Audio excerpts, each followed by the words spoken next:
My name is J.R. Manisho. I never believed in ghosts until I came face to face with one. So I set out on a quest to capture what I once saw onto video. With no big camera crew following us around, I am joined only by my fellow investigator, Eric Falilio, and our equipment tech, Ian Dizon. The three of us will travel to some of the most highly active paranormal locations where we will spend an entire night being locked down from dusk until dawn. Raw. Extreme. These are our ghost adventures.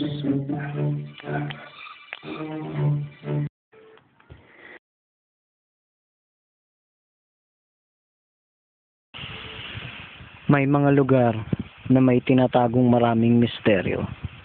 At may mga lugar na sa likod ng ganda at aliwalas ay may inililihim palang madilim na nakaraan.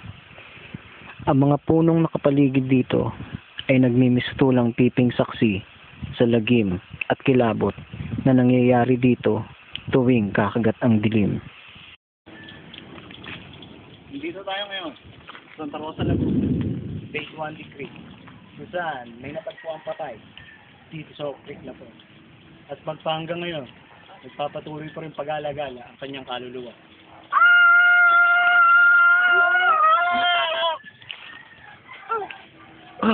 Ano nangyayari sa'yo, pare?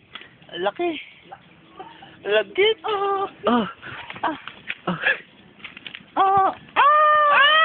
Siyang ebidensya!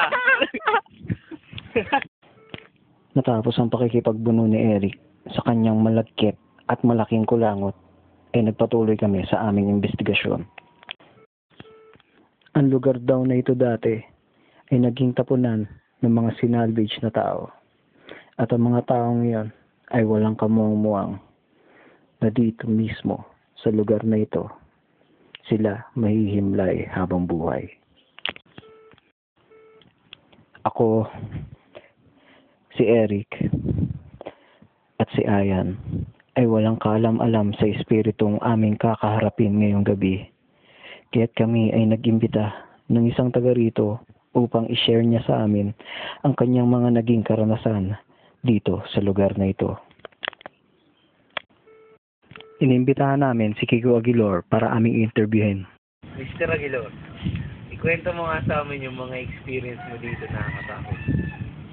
Isang gabi nun, makalipas ng mahabang panahon, meron ditong lalaking nakahulog ng bola. Hinabol niya yun. Diyan sa narating niya ang dulo ng creek na ito. Anong nakakatakot doon? Hindi nakakatakot yun. Dapat yung totoo. Isang gabi, naglalakad ako pa uwi. 10 oras na ng gabi. Oh my God! Isang gabi, nakita ko na lang isang bata nasa kabaong may suka sa ulo. Inilabutan ako. Tumakbo na mabilis. Yun!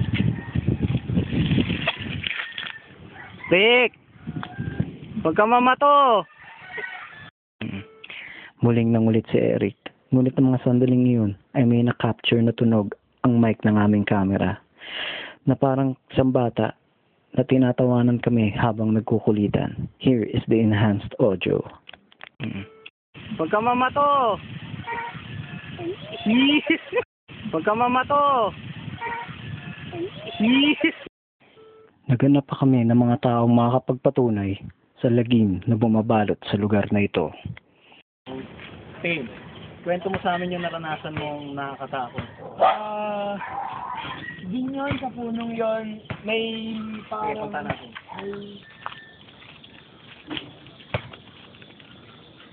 Saan mo siya nakita? Wow!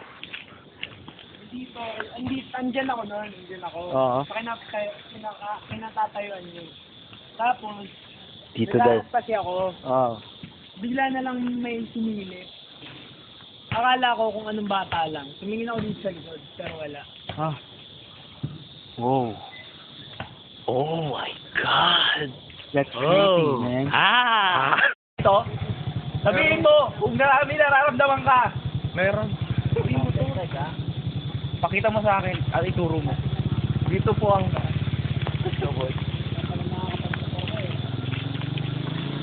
tingnan natin yung sasabihin nito.